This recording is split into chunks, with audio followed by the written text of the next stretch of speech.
السلام علیکم ناظرین کرام، میں ہوں حمزہ پکھرال۔ آج ہوگی بات پہ گفتگو ہوگی گفتگو پہ۔ ناظرین کرام، جس معاشرے میں گفتگو نہیں ہوتی وہاں شدت پسندی اور انتہا پسندی جنم لیتی ہے۔ نہ اظہار کا رواج ہوتا ہے اور نہ ہی کسی کو سننے کا حوصلہ۔ اگر یہ کہیں کہ ہمارے معاشرے سے گفتگو کی روایت رخصت ہو گئی تو یہ بات درست نہ ہوگی۔ ہمارے معاشرے میں گفتگو کی نشو و نما ہوئی ہی نہیں۔ ہمارے محراب و منبر، ہمارے سیاسی جلسوں اور ہمارے تعلیمی اداروں کے اسٹیج سے صرف دھواں دار تقریریں، لچھے دار تقریریں، طوفانی، معاف کیجیے گا نورانی خطاب نکلے، گفتگو نہیں نکلی۔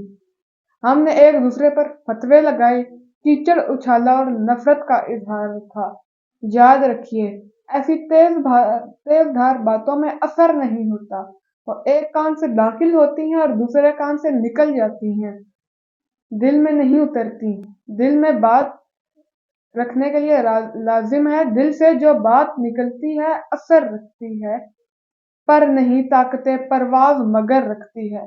یہ بات ضروری ہے، لازمی ہے، بلکہ فرض ہو چکی ہے کہ معاشرے میں گفتگو کی روایت کو عام کیا جائے۔ ناظرین کرام، اللہ بزرگ و برتر کا فرمان ہے وَقُولُوا لِلنَّاسِ حُسْنًا، اور لوگوں کے ساتھ اچھے انداز میں گفتگو کرو۔ لازم ہے کہ ہم اچھے انداز میں دوسروں سے گفتگو کریں، بات کریں اور اچھے انداز میں انہیں سنیں، احسن انداز میں اختلاف رائے کریں اور صبر و تحمل کے ساتھ بات سمجھیں اور سمجھائیں۔ اپنے اور اپنے گرد لوگوں کا بہت سارا خیال رکھیے گا۔ اللہ حافظ۔